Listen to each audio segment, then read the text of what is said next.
মানবাধিকার আইন কিন্তু আছে, এটা আমি জানি, লিটন ভাই আমরা জানি, তুলি আমরা প্রত্যেকে জানি।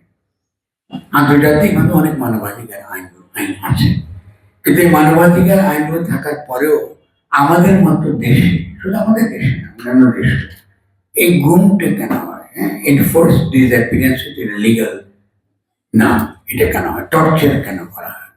রাষ্ট্র কেন এই কাজটা করে? এবং বিশেষত আমরা দেখেছি যে 60 দশকের দিকে এই ল্যাটিন আমেরিকাতে এই কাজটা হয়েছিল, এবং তারপরে ইরানে 80 দশকের পরে এটা শুরু হয়েছে, এবং ওয়ার অন টেররের সময় এটা ভিভিডলি একেবারে দৃশ্যমান ভাবে হাজির হয়েছে। অনেকগুলো নিশ্চয়ই পরিবর্তন হয়েছে রাষ্ট্রের চরিত্রে, এবং একই সঙ্গে সঙ্গে আমাদের যে যাকে আমরা অধিকার বলি, সে অধিকারের ধারণাটাও বিভিন্ন ক্ষেত্রে বদল হয়েছে, এবং সেটা নিয়ে আমাদের আলোচনা করা খুবই জরুরি। ফলে আমি সেই বিষয়ে আপনাদের কিছু কথা বলবো। মর্যাদার ব্যাপারটা একটুখানি বলিনি, যেহেতু এর মধ্যে লিটন ভাই কিছু বলেছেন, তুলি কিছুটা বলেছেন। দেখুন, যারা গুম হয়ে গিয়েছে, যারা আর নাই, পরিবার কিন্তু জানে না তারা কি বেঁচে আছেন, তারা কি ফিরে আসবেন, তারা কোথায় আছেন। এটা যে ট্রমা তৈরি করে পরিবারের মধ্যে, এটা ভয়াবহ ট্রমা তৈরি করে, যেটা আমরা কারো পরিবার যদি কেউ এভাবে গুম না হয়ে যায়, এটা বোঝা ভীষণ রকম কঠিন। আমরা যারা স্বাভাবিক মানুষ, আমাদের কিন্তু ভীষণ রকম কঠিন, এবং এটা বেশি বুঝি। আমি নিজেও গুম হয়েছিল, আমি যখন ডাক্তারের কাছে গিয়েছিলাম, আমি ওটা 2বার চেষ্টা করেছি আত্মহত্যা, ফিরে এসে, কারণ এটা টলারেট করা কঠিন ছিল, এবং আপনারা দেখে যে কিভাবে আমাকে ডিহিউম্যানাইজ করা হয়েছে।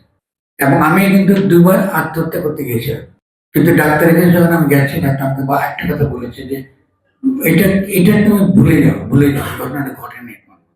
অর্থাৎ তুমি কবিতা লিখতে পারো, তুমি কবিতা লিখতে পারো, তুমি লেখার মধ্যে তুমি ফিরে আসো, কারণ তুমি তোমার জীবনের সঙ্গে একটা লড়াই। ফলে যারা এই পেইনটা বুঝেছে কিছুটা হলো, ওই টর্চারটার ফর্মটা দেখেছে, এবং আপনি যখন জানেন আপনি হয়তো কেটে অথবা গুলি করে মেরে ফেলা হবে, আপনি কিছুটা টের পাচ্ছেন, কিছুটা অনুভব করতে পারছেন, এটা একটা ভয়ঙ্কর অনুভূতি, এবং এটা মনে করতে চাই না আমি।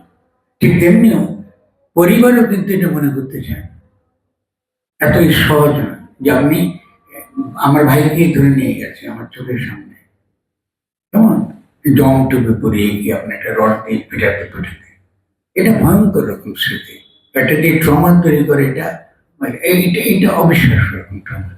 তো সেই জন্য এই যে এই কথাগুলো বললাম, এই কথাগুলোর পরিপ্রেক্ষিতে একটা কথা এসছে, দর্শনীদের মধ্যে এসছে, যারা লিগাল আপনার আইনের নিয়ে কথাবার্তা বলছেন, তারা এই ডিগনিটি বা মর্যাদা, যে ব্যক্তির যে মর্যাদা, ব্যক্তিকে যে আমরা ডিহিউম্যানাইজ করে ফেলি, তাকে আমরা এমন একটা জায়গায় পর্যবসিত করি যে তিনি যে একটা মানুষ, তার মধ্যে একটা মানবিক সত্তা আছে, এটাকে সম্পূর্ণ আমরা অস্বীকার করি।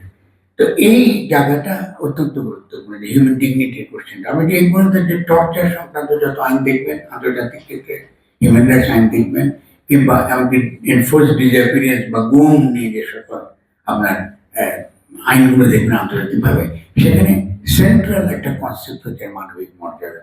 আমরা কেন, যেমন টর্চার বিরুদ্ধে আন্তর্জাতিক আইন এটা করাই যাবে না, কারণ টর্চারের ভিত্তিতে যে যুক্তি রাষ্ট্র দেয়, দেখা গেছে তার পক্ষে কোনো যুক্তি আসলে নাই।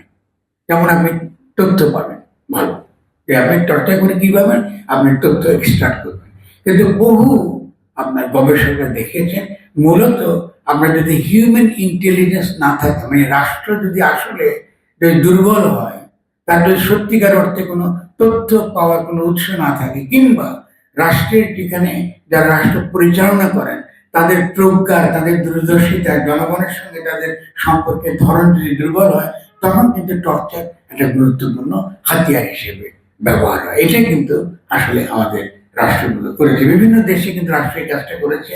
দেখা যায় রাষ্ট্র কিন্তু আসলে দুর্বল, ফলে সে কিন্তু তার যে তথ্য সংগ্রহ করার তার পদ্ধতি, তার প্রতিপক্ষকে দমন করার যে পদ্ধতি, সেটা হচ্ছে তাকে গুম করা কিংবা খুন করা কিংবা হত্যা করা, টর্চার করা ইত্যাদি পথে আপনার নিয়ে নেয়। সেজন্য আমাদের মনে রাখতে হবে একটা, যে মানবিক মর্যাদার কথাটা শুধুমাত্র কথার কথা আকারে আমরা বুঝলে কিন্তু আমার তার গভীরতা বা তাৎপর্য বুঝবো না। মানবিক মর্যাদাকে বুঝতে হবে একই সঙ্গে এই যে আমরা টর্চারের দিক থেকে, যে কারণে আন্তর্জাতিক আইনে টর্চার একদমই নিষিদ্ধ, তার কোনো অ্যাবসলিউট নেই।